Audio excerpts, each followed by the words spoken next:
اللهم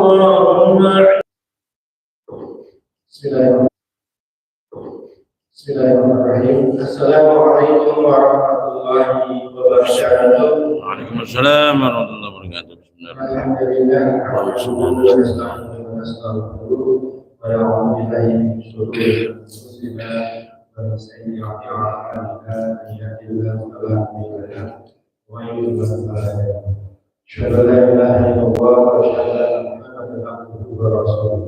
Allahumma shalli wa sallim wa barik ala sayyidina Muhammad wa ala alihi wa sahbihi ajma'in.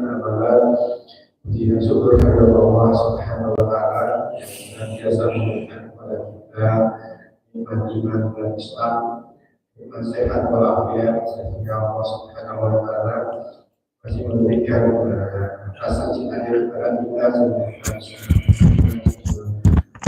kita selama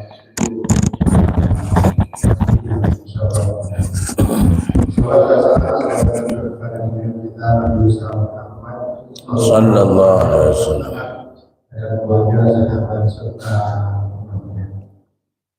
Bapak Ibu jamaah sholat subuh yang dirahmati oleh Allah Subhanahu wa taala. Alhamdulillah kita pada pertama bulan Syawal tanggal 2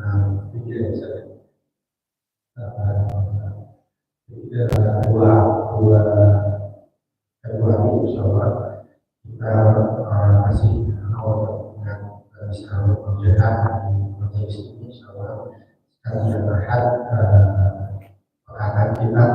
Semoga apa yang kita laksanakan ini memberikan keberkahan kepada kita semua dan kita selalu memberikan kemudahan dalam alam kebaikan.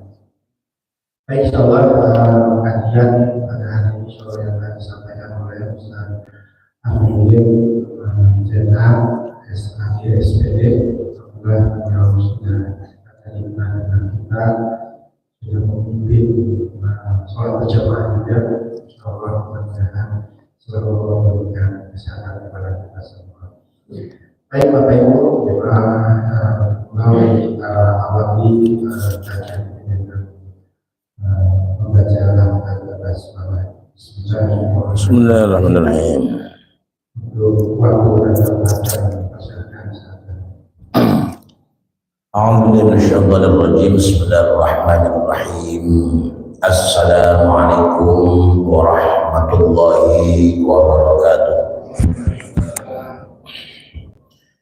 Bismillahirrahmanirrahim. Innal hamdalillah nahmaduhu wa nasta'inuhu wa nastaghfiruh wa na'udzu billahi min syururi anfusina wa min sayyiati a'malina may yahdihillahu fala mudilla lahu wa may yudlil fala hadiya lahu.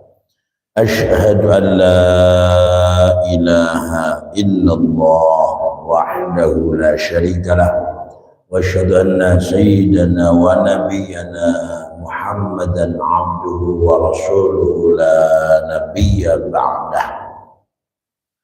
Allahumma sholli wa sallim wa barik ala hadzal nabiyil karim sayyidina wa habibina wa syafi'ina wa maulana Muhammadin sallallahu alaihi wasallam wa ala alihi wa ashabihi ajma'in wa ba'du. Yang sama-sama kita muliakan para jamaah salat subuh Masjid Safatul Marwah yang berbahagia hatinya, yang berbahagia keimanannya. Allah muliakan, Allah sayangi. Amin Allahumma amin. Bersama-sama kita berucap syukur Alhamdulillahirabbil alamin. Pagi ini kita kembali diberikan kesempatan hidup oleh Allah Subhanahu wa taala. Alhamdulillahilladzi ahyana ba'dama amatana wa ilaihin nusyur. Setelah kita bersyukur, ingat semalam kita sudah ditidurkan, dimatikan sejenak. bisa bangun, alhamdulillah, karena Allah yang telah membangunkan kita melalui malaikat-malaikatnya. Jangan lupa setelah bangun kita akan beraktivitas di dunia, bergaul, berkumpul, ya, termasuk kita taklim di masjid dalam rangka memenuhi perintah Allah Subhanahu wa taala, kemudian menjaga agar larangan-larangan yang Allah tetapkan kita bisa menghindarinya. Karena hanya dengan berpegang teguh kepada agama Allah kita akan selamat. Nah, maka ketika kita mau duduk ikut ta'lim, ini niatnya dalam rangka menyelamatkan diri kita, ya, dari keselamatan dunia maupun keselamatan akhirat. Sehingga doa yang kita panjatkan kehadirat Allah Subhanahu wa taala bisa kita rasakan. Rabbana atina fid dunya hasanah wa fil akhirati hasanah wa qina adzabannar. Ya Tuhan kami, berikanlah kebahagiaan, kebaikan, kemanfaatan, kemaslahatan di dunia, dan kebaikan, kebahagiaan, kemaslahatan, keselamatan di akhirat. Wa qina adzabannar, jauhkanlah kami dari siksa api neraka. Ini sebuah konsep ideal tentang kehidupan manusia. Di dunia bahagia, semua orang mau bahagia. Di akhirat selamat, semua orang mau selamat.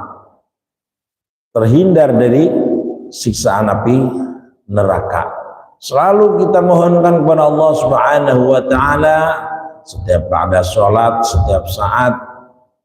Nah, sehingga dengan kita duduk taklim, mempelajari atau mendengarkan sesuatu yang belum pernah kita dengar, menjadi sebuah ilmu yang dijadikan sebagai rambu-rambu dalam kehidupan kita. Nah, pada kesempatan pagi ini saya sebelum bicara lebih jauh ingin menyinggung tentang kehadiran bulan Sya'ban.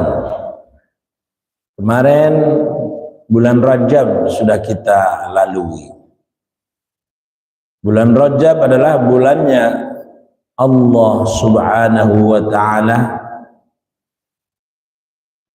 sampai-sampai Allah abadikan di dalam Al-Qur'anul Karim, surah Al-Isra ayat 1. A'udzu billahi minasyaitonir rajim. Bismillahirrahmanirrahim. Subhanalladzi asra bi'abdihi lailan minal masjidil haram ilal masjidil aqsa alladzi barakna haulahu linuriyahu min ayatina innahu huwas sami'ul basir. Diawali dengan kalimat Maha Suci Allah yang telah memperjalankan hambanya adalah Nabi Muhammad SAW dari Masjidil Haram Makkah ke Masjidil Aqsa di Palestina. Minal Masjidil Haram ilal Masjidil Aqsa. Ada ayat yang menjadi bahan penelitian buat kita orang awam, memaknai alladzi barakna, haulahu linuriyahu min ayatina. Jadi Allah telah memberikan keberkahan ya di antara minal masjidil haram ilal masjidil aqsa. Keberkahannya linuriyahu, Allah pertunjukkan kepada hamba-hambanya sampai kiamat. Linuriyahu bermakna mempertunjukkan ya, memperlihatkan kepada seluruh umat manusia bahwa di sekelilingnya diberikan keberkahan. Sampai hari ini kita menyaksikan betapa Masjidil Aqsa Palestina ya dibombardir, walaupun perangnya di Gaza tapi tetap ada di Palestina. Kita bisa saksikan apa yang terjadi, semuanya terbukti bahwa pernyataan Allah dalam firman-Nya subhanallah. Kembali kepada kalimat awal, subhanallah, maha suci Allah. Selain Allah enggak suci. Alladzi barakna haulahu, haulahu diartikan sekelilingnya, sekeliling Masjidil Haram, sekeliling Masjidil Aqsa. Allah berikan keberkahan. Min ayatina, semua itu adalah sengaja Allah tunjukkan biar manusia tahu bahwa ayat-ayat Allah, tanda-tanda kekuasaan Allah nyata adanya. Nah, maka ini ada hubungannya dengan kajian kita tentang bab syu'abul iman, tentang iman. Maka saya katakan pada pertemuan terdahulu, kenapa kita mengkaji tentang syu'abul iman, cabang-cabang iman yang jumlahnya 77 cabang itu, agar kita kaji. Salah satu yang menarik adalah dengan kita mengkaji tentang keimanan, maka keimanan yang ada kita miliki ini akan bangkit semangat. Semangat beribadah, semangat bergaul, semangat berbuat baik. Ya, semangat duduk di masjid walaupun sejenak, nggak sampai berhari-hari. Ya. Ada kesemangatan, ada ghirah, ada greget gitu. Ini pentingnya kita mengkaji tentang keimanan. Nah, kalimat min ayatina, Allah mempertunjukkan kekuasaannya, Allah mempertunjukkan kehebatannya gitu pada umat manusia. Linuriyahu min ayatina innahu huwas sami'ul basir. Sesungguhnya Allah ya as-sami' al-basir, mendengar juga melihat. Ya, tentunya mendengarnya Allah, melihatnya Allah tidak sebagaimana makhluknya. Nah, maka kalau kita bahas Allah mendengar apa yang dikatakan, baik yang dikatakan melalui lisan, baik yang dikatakan melalui getaran hati kita. Nah, sehingga kita akan memperbaiki bagaimana kita berucap, bagaimana kita berprasangka. Kenapa? Karena ingat bahwa innahu huwas sami'ul basir. Allah mendengar, Allah melihat. Nah, dari ayat ini maka memotivasi kita bahwa kita hanya dikehendaki oleh Allah sesuatu yang baik-baik saja. Nah, sesuatu yang baik yang kita pelihara, yang kita jaga terus menerus sampai akhir hayat, sampai roh berpisah dengan kita, itu yang dikatakan dengan berkah. Sehingga dalam doa manapun kalimat berkah ini selalu dimohonkan kehadirat Allah Subhanahu wa taala. Begitu Rasul ya datang bulan Rajab, Rasul kemudian berdoa kepada Allah Subhanahu wa taala, Allahumma barik lana fi Rajaba wa Sya'bana wa ballighna Ramadan. Allahumma barik lana, ya Allah berkahilah kami fi Rajaba di bulan Rajab, wa Sya'bana bulan Sya'ban, wa ballighna sampaikanlah umur kami ya fi Ramadan, wa ballighna Ramadan sampai kepada Ramadan. Maka kita juga sebagai umatnya dianjurkan memperbanyak doa ini agar kita senantiasa mendapatkan keberkahan, kebaikan, keselamatan, kemaslahatan hidup. Ya. Termasuk di dalamnya adalah motivasi hidup. Ya, itu karena barik lana. Ya.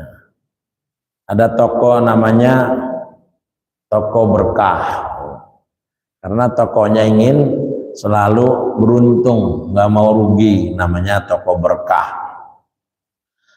Ada namanya toko yang di Cemara, Barik Lana, toko Barik Lana. Kalau nggak salah begitu bunyinya ya, yang di tikungan. Barikna, barikna, berkaitilah kami. Ya.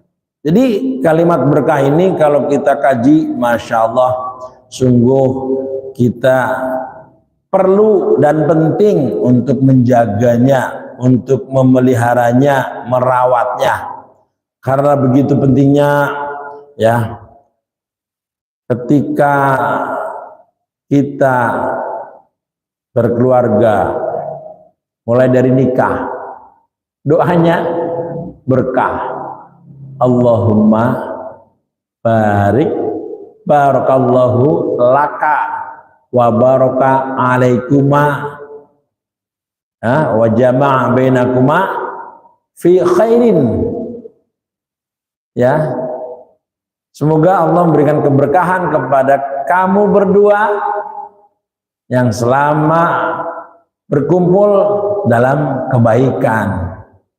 Walaupun setelah kumpul nih pengantin baru, kalau sudah kumpul asyik, tetapi tidak selamanya asyik, ya kan? Ternyata sudah waktunya ribut, ada saatnya ribut, ya kan? Padahal diawali dengan fi kulli khairin, di setiap kebaikan selalu berkah, berkah, berkah. Kenapa ini dilantunkan, kenapa ini dipermohonkan kepada Allah Subhanahu wa taala? Karena manusia pada dasarnya kembali sifat manusia mahallul khata' wan nisyan. Banyak manusia melakukan kesalahan dan kealpaan. Ya, sehingga diingatkan dengan doa tersebut. Kita yang sudah berumah tangga, yang usianya sudah di atas 30, 40, emang nggak pernah berantem? Ya, katanya berantem nggak? Ya, suka berantem nggak sama istrinya? Alhamdulillah, jarang, berarti berkah, berkah, alhamdulillah. Nah, kenapa rumah tangga ada yang nikah baru sehari, malamnya cerai, ya kan? Banyak perceraian-perceraian gara-gara nggak sepaham, padahal persoalannya kecil, tidak dikaji sehingga tahu-tahu cerai. Habis cerai kesepian, cari bini lagi. Begitu dapat bini, ya kan? Senang sejenak, kedepannya ribut lagi, persoalan sepele, cerai lagi. Udah cerai lama, kesepian lagi, cari lagi. Mau sampai kapan? Sampai bini 1, bini 2, 3, 4, 5. Nah, kembali kepada permohonan yang diajarkan Rasulullah Muhammad SAW. Hidup ini butuh keberkahan.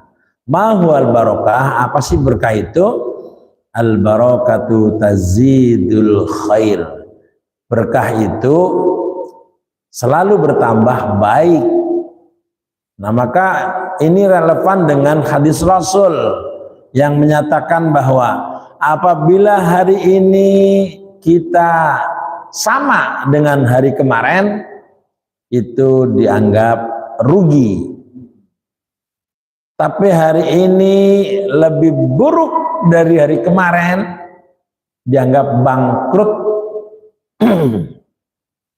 Maka yang dikehendaki hari ini harus lebih baik dari hari kemarin. Itu keberuntungan, ya kan? Nah, maka motivasi kehidupan kita harus selalu mencapai keberkahan tadi. Ketika dievaluasi ternyata kita masih selamat, ya, datang ke masjid alhamdulillah rutin. Nah, pertahankan sampai kapan? Sampai mati. Ya, kalau perlu mohon sama Allah walaupun mati. Kita Allah yang maha kuasa, Allah yang maha tahu, Allah yang mengatur. Tidak ada salahnya seorang hamba bermohon kepada Allah. Ya, matikan saya di masjid umpamanya, mohon, pengen banget gitu. Ya, mati meninggal di rumah Allah, tempat yang dimuliakan. Ya. Tetapi jangan memaksakan diri harus bermohon seperti itu. Ya, itu hanya sebuah cita-cita luhur, cita-cita yang agung. Nah, maka keberkahan ini harus digapai. Inilah pentingnya taklim, ya, pentingnya belajar, pentingnya mencari tahu. Apalagi kita menyongsong Ramadan. Nah, bagaimana Ramadan yang akan datang kalau kita ditakdirkan panjang umur, sehat, bisa puasa Ramadan tahun ini, maka yang ada di benak pikiran kita, bagaimana tahun ini harus lebih baik dari tahun kemarin? Tentunya dari segala amaliyah. Pertama, amaliyah puasanya. Puasa tahun kemarin, puasa menahan dari makanan dan minuman, ya, dan hubungan suami istri dari mulai terbit fajar sampai terbenam matahari. Alhamdulillah lulus.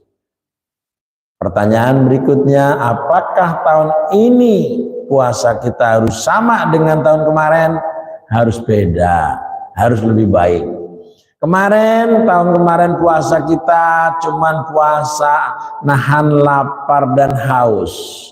Tahun ini harus puasa matanya, puasa hidungnya, puasa mulutnya. Jangan ngomong macam-macam, jangan nyakitin orang. Jangan menggunjing orang, jangan mencela, ya. Nah, itu perlu ditingkatkan. Mulut kita puasa, hati kita puasa. Tidak ada kita punya prasangka yang jelek-jelek kepada diri kita, orang sekeliling kita, ya. Apalagi berprasangka buruk sama Gusti Allah Subhanahu wa taala. Maka ketika kita bisa melakukan perbaikan, peningkatan puasa kita, tentunya derajat kita naik, gitu kan. Puasa kaki kita, ya, agar kaki kita dipuasain, maka langkahkan kaki kita selalu dalam kebaikan, kemanfaatan, kemaslahatan. Puasa tangan kita, ya, lagi puasa banyak bersedekah, banyak nolong, ringan tangan dalam pengertian positif, gitu. Nah, Allah menciptakan bulan yang jumlahnya 12 bulan, ada di antara 4 bulan yang Allah haramkan, Allah muliakan. Kenapa ada tanah haram? Karena tanah tersebut Allah muliakan. Saking mulianya sampai dihukumi haram. Haram apa? Haram melakukan segala sesuatu yang tidak dikehendaki oleh Allah. Allah tidak berkehendak hambanya berantem, tidak berkehendak hambanya berperang, saling bunuh-membunuh, maka haram.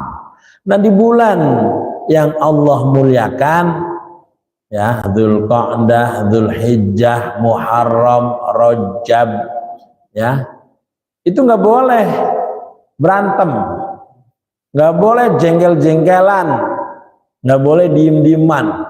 Kenapa?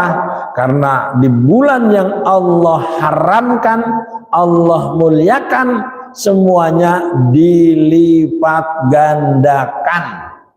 Yang baik berarti diberikan pahala berlipat ganda, yang buruk disiksa berlipat ganda. Nah, makanya diharamkan di bulan yang Allah muliakan, haram berperang, haram berantem. Ya, kalau tingkatan perang kan tingkatan negara, gitu kan.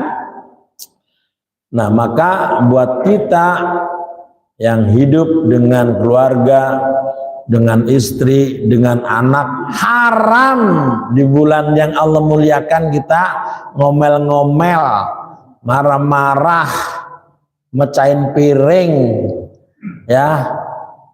Tapi alhamdulillah di Perum saya belum pernah dengar tuh, ya, tetangganya Pak Ustadz Nandang lagi marah-marah, kacanya berpecah, ya. Tetapi mungkin di tempat lain kita nggak tahu. Nah, maka kita berlindung kepada Allah Subhanahu wa taala agar di bulan-bulan yang Allah muliakan kita dapat menjaga diri dari hal-hal yang tidak dikehendaki oleh Allah Subhanahu wa taala. Nah, di samping keimanan itu tadi ada korelasinya dengan yang namanya kajian tentang keimanan yang kita kaji. Minggu yang lalu kan kita bicara wa bi annama raja'a muslimin li jinanihi wa bi annama raja'a kafirin li jahannamu. Nah, ini keimanan yang didorong oleh sebuah pernyataan, ya, Syekh Zainuddin bin Ali yang dalam syairnya, dan sesungguhnya kembalinya orang Islam adalah ke surga. Nah, ini kan kabar gembira kan? Nah, maka wajib kita syukuri bahwa kita tidak akan selamanya di neraka, begitu. Karena walaupun bagaimana kita pasti mampir dicuci dulu. Nah, sesungguhnya kembalinya orang kafir adalah ke neraka jahanam. Itu. Jadi ada pembeda. Di dunia orang yang beriman kepada Allah Subhanahu wa taala dengan orang yang tidak beriman, orang yang tidak bertuhan, beda. Nah, maka tempatnya kembali nanti juga beda. Nah, sehubungan ini kita di bulan Sya'ban, apa yang diperintahkan oleh Allah Subhanahu wa taala? Nah, maka melalui sabda Rasulullah sallallahu alaihi wasallam, Allah bersabda, Rasulullah sallallahu alaihi wasallam bersabda, "Man 'azzama", siapa orang yang mengagungkan bulan ya Sya'ban, wattaqallaha ta'ala, dan bertakwa kepada Allah Subhanahu wa taala, maksudnya segala perintah Allah dilaksanakan semaksimal mungkin, sekuat mungkin dikerjakan, ya kan? Segala yang dilarang Allah sekuat mungkin dihindarkan, dijauhkan, ditinggalkan, gitu. Wa amila bi ta'atihi, dan melakukan perbuatan-perbuatan ketaatan kepada Allah Subhanahu wa taala. Wa amsaka. Nah, di sini di bulan Sya'ban ada imsak. Wa amsaka, menahan dirimu anil ma'siyati, dari maksiat. Jadi kalau kita memaksiat ditahan. Walaupun memang kalau ngikutin hawa nafsu maunya maksiat, tetapi mampu menahan diri. Wafarallahu ta'ala, Allah bakal mengampuni dunubahu, dosanya, wa amanahu, dan keamanannya, min kulli ma yakunu fitil kasanati. Nah, apa itu? Dari tiap-tiap satu ya di tahun ini. Jadi menahan diri berbuat maksiat, maka Allah SWT mengampuni dosa-dosanya, memberi keamanan kepadanya dari kemalangan-kemalangan maupun penyakit minal balaya, termasuk penyakit wal amrod, ya, penyakit kulliha pada tahun itu. Jadi kalau tahun itu kita mampu mengagungkan, membedakan antara bulan Sya'ban dengan bulan-bulan yang lain, ya, pertama kita akan memperoleh ampunan Allah Subhanahu wa taala. Yang kedua, memperoleh keamanan. Kemudian di tahun itu kita juga dihindarkan dari bencana. Nah, sekarang kan bencana ada di hadapan kita, di sekeliling kita, apakah itu yang bernama banjir, ya kan, angin puting beliung, dan macam-macamnya. Nah, itu kan bencana.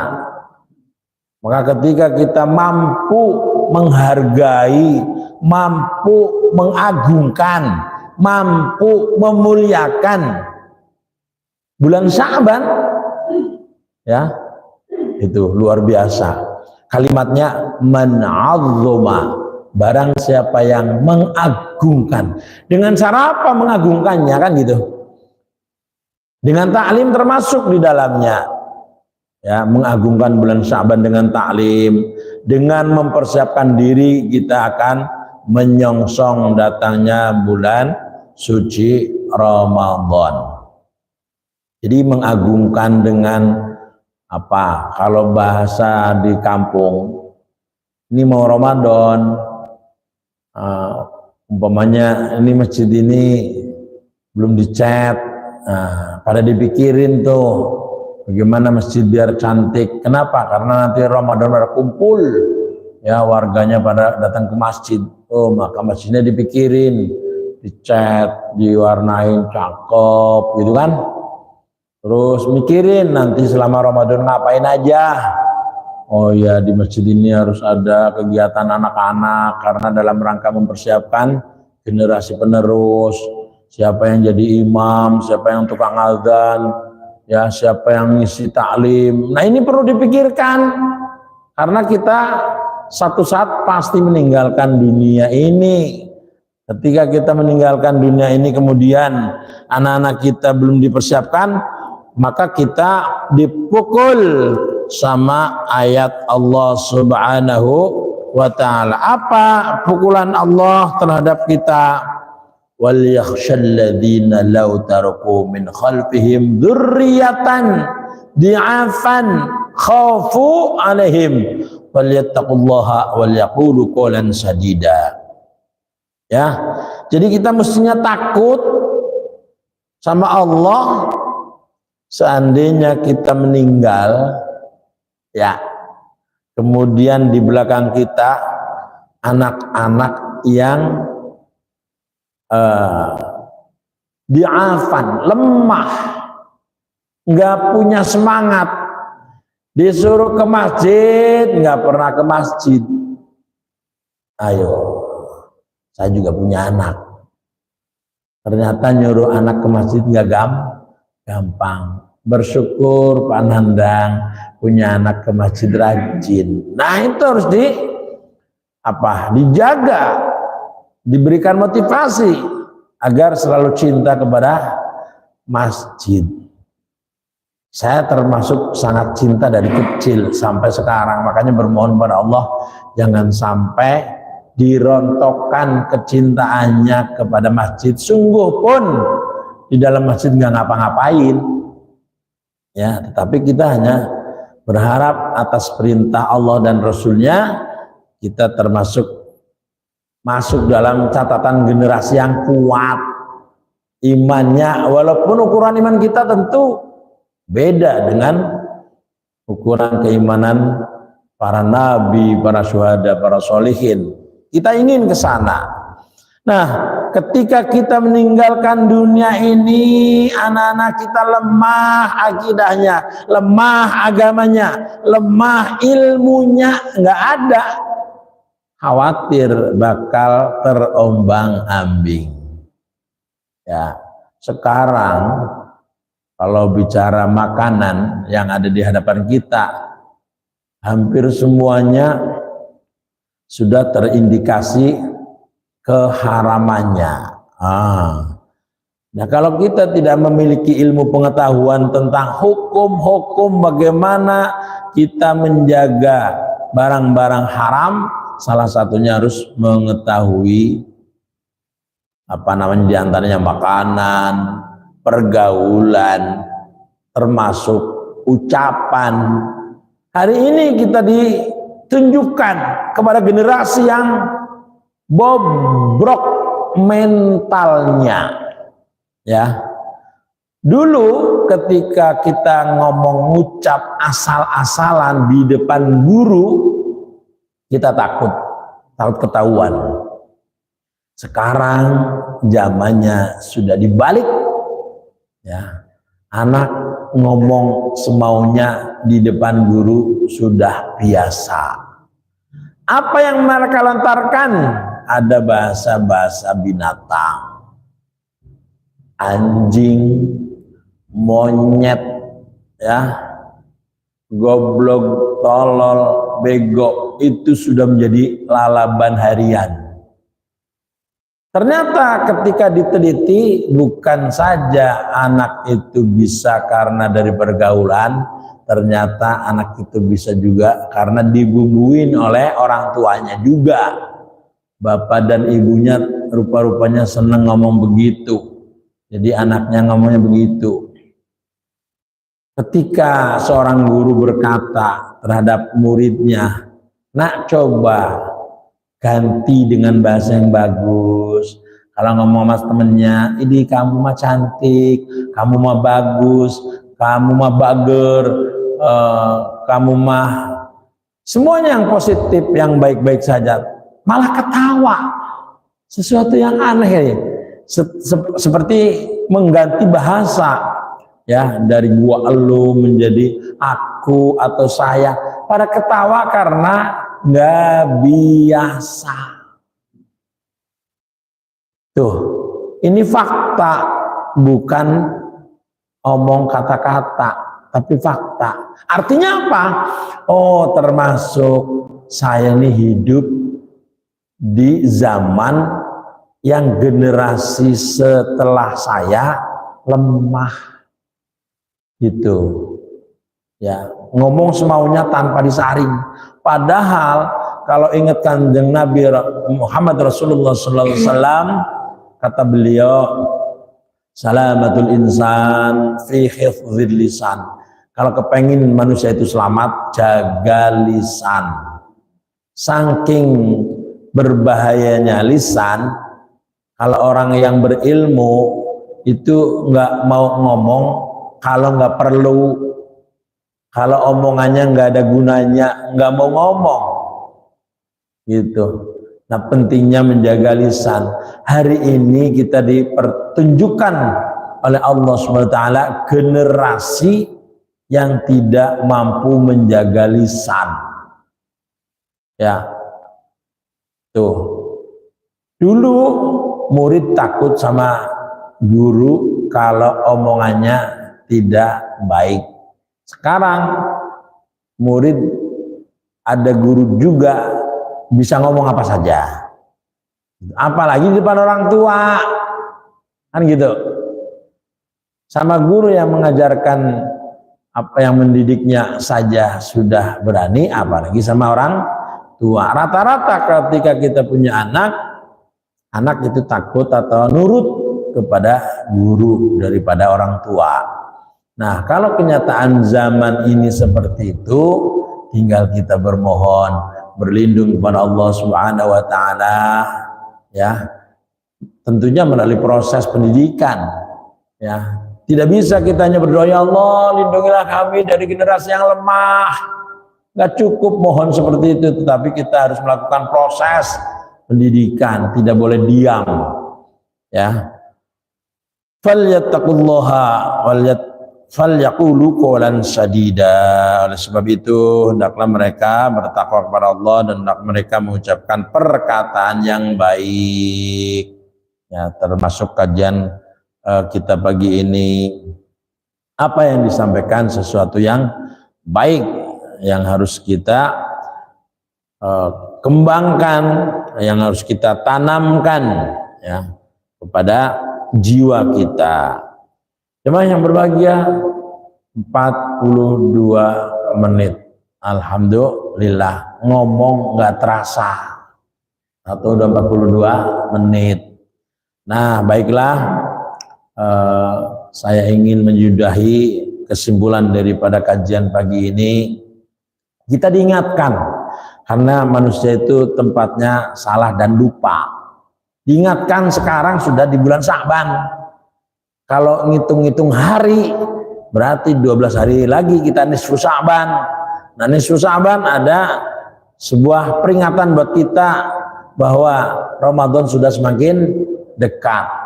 Supaya Ramadan kita bisa beribadah dengan baik, segala sesuatu harus dipersiapkan sebelumnya.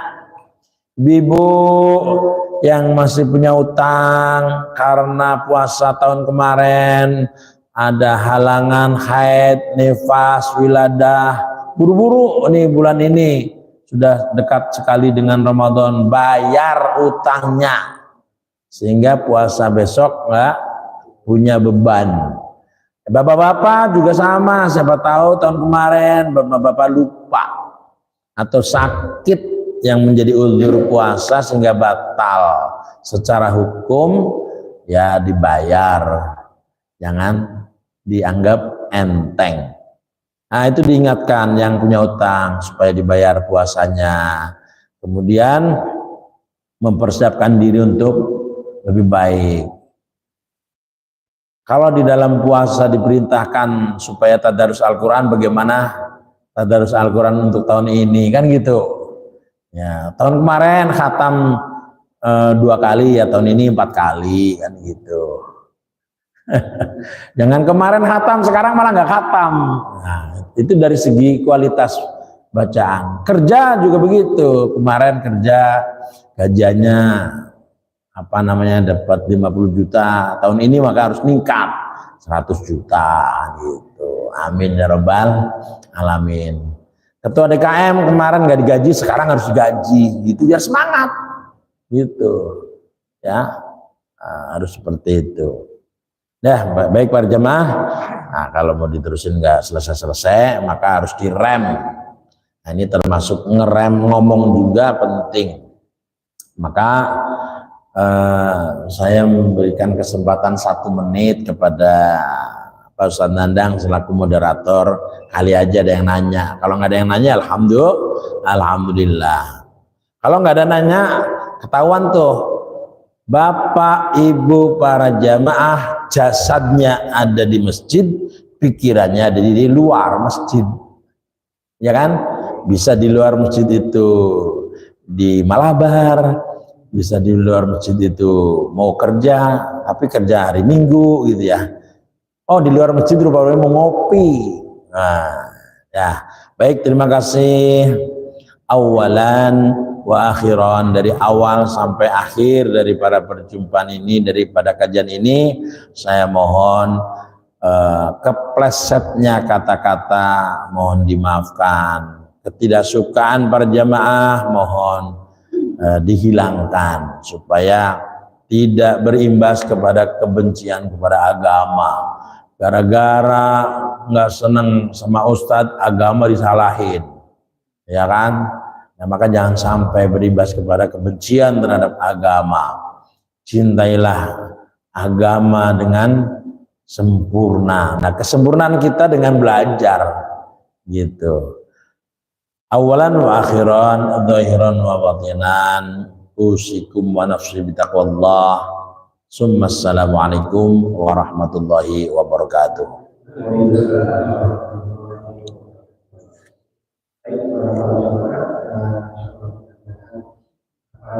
Disampaikan dengan harapan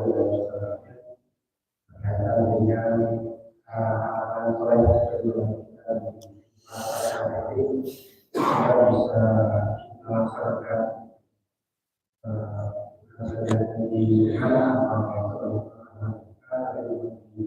implementasikan di kehidupan kita sehari-hari. Mungkin dari para ibu bapak yang bertanya terkait dari tadi pemahaman yang disampaikan oleh Ustaz Nafil di konteks kami persilakan sampaikan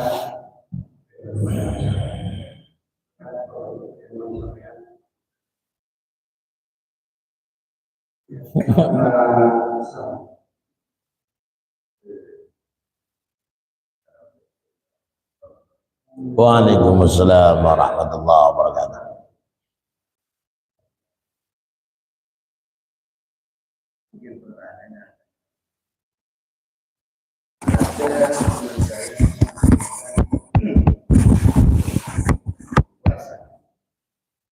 Apakah puasa itu harus apakah ada yang mengatakan bahwa kamu puasa harus 1 bulan full?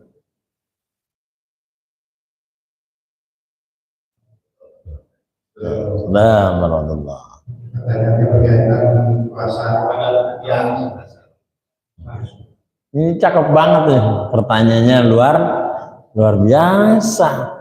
Jangan dianggap pertanyaan sepele. Kenapa pertanyaan cakep? Jawabannya juga cakep, susahnya.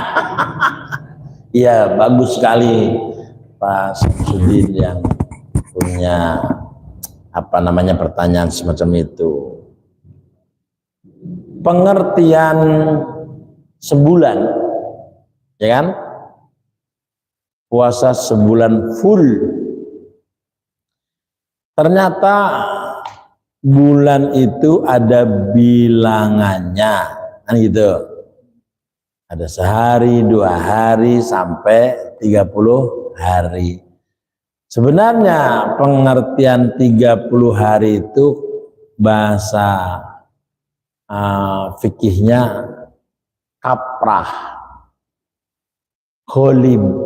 Umumnya bulan itu 30 hari.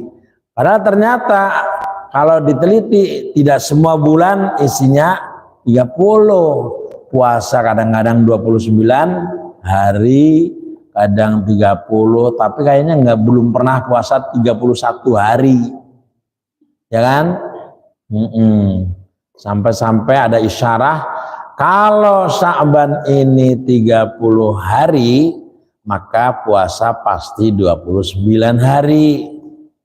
Atau dibalik, kalau Sya'bannya 29, puasanya bisa 30 hari. Nah, ini ilmu ini kan penelitian dari ilmu falak, ya. Nah, kaitannya dengan pertanyaan tadi Pak Sam ada hubungannya.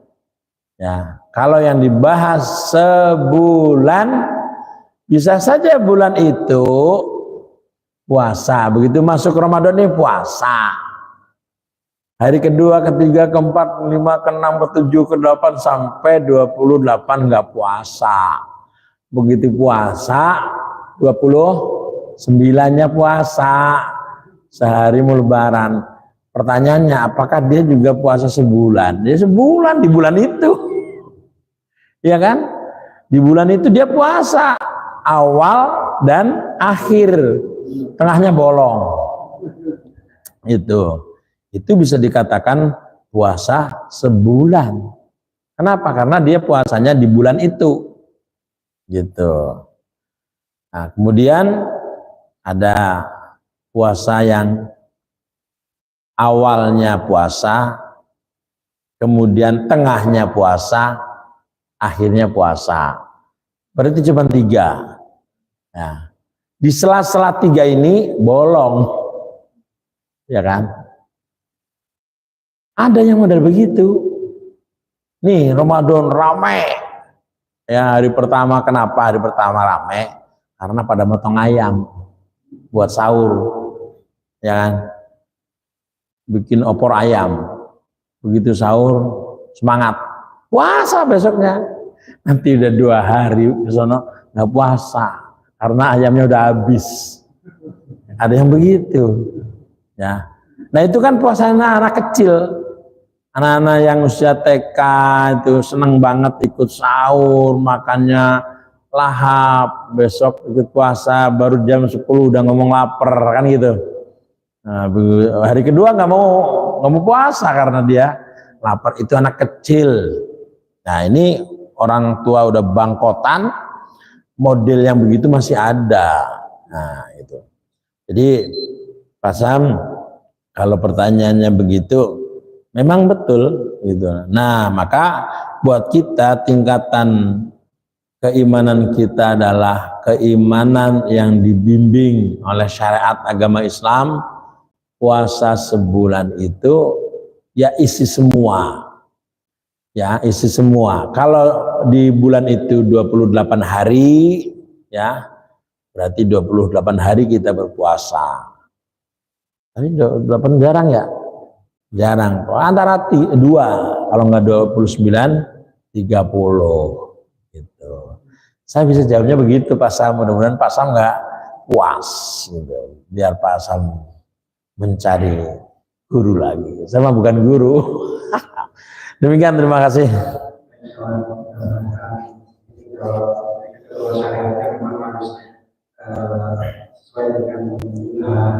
Betul.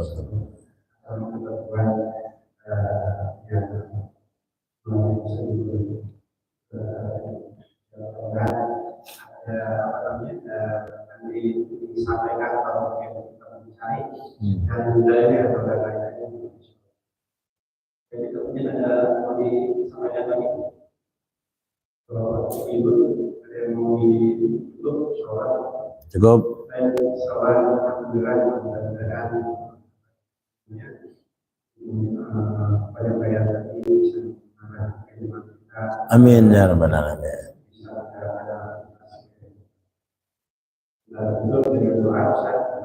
Ya, mari kita tutup. Mari kita tutup. Baik.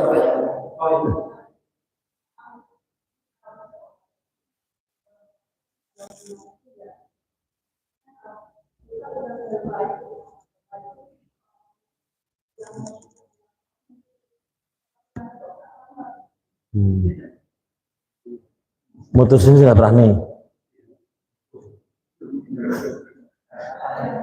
Pak Tony, sini yang geseran Pak Tony, nggak kelihatan tadi.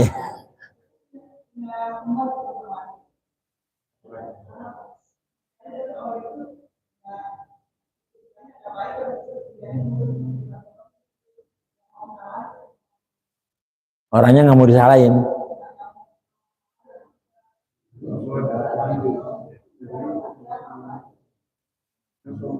Ah, ini beda-beda nih pendengarannya. Gimana coba Pak Nandang? Usaha mungkin ada hal yang tidak orang tidak ingin melakukan itu, tapi memang biasa aja bersama keluarga ingin menjalin hubungan, tapi tidak mau atau mungkin tidak berkaitan dengan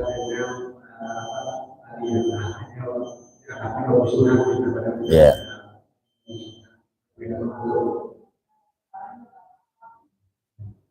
Jadi ya, sebenarnya begini, prinsipnya sederhana sebenarnya. Ketika kita mampu menjaga dirinya dengan baik, mau puasa nih, kita minta maaf kepada keluarga, kerabat, tetangga kan gitu. Ada di antara keluarga atau kerabat ada yang nggak mau memaafkan kita kan gitu.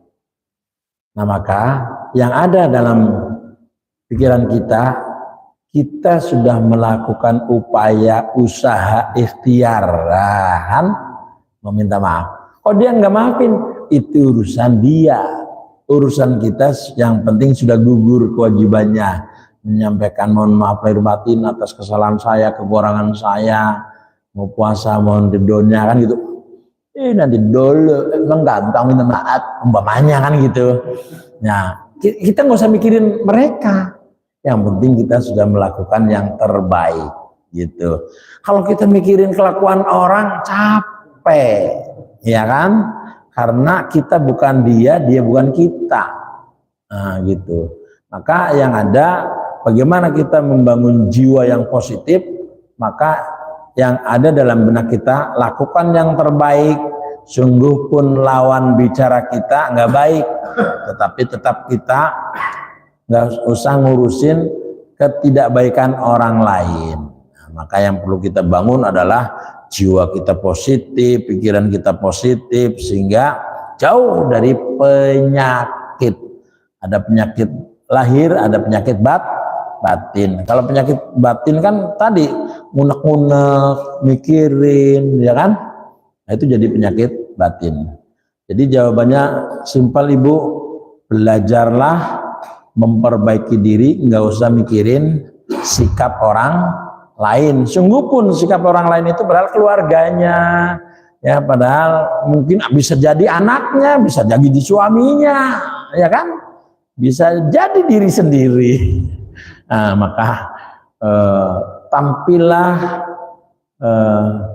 ya ayyatuhan nafsul mutmainnah. Jadi nafsunya nafsu yang mutmainnah, nafsu yang tenang, bukan yang nafsu yang gerasa gerusu, nafsu yang mengajak kejelekan, nafsu yang mengajak ketidakbaikan.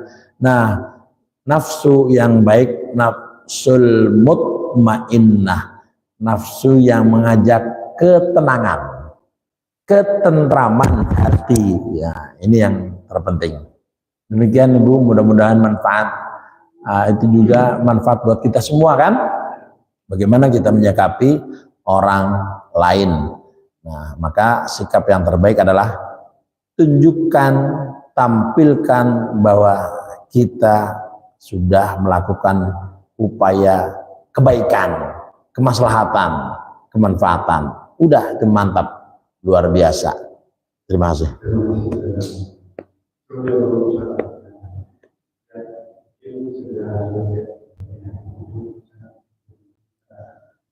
Baik para ibu bapak jamaah sekalian, kita tutup bersama-sama dengan doa kafaratul majlis. Subhanakallahumma wa bihamdika asyhadu an la ilaha illa anta astaghfiruka wa atubu ilaik. Walhamdulillahi rabbil alamin. Assalamualaikum warahmatullahi wabarakatuh. Sallallahu ala Muhammad sallallahu alaihi wasallam.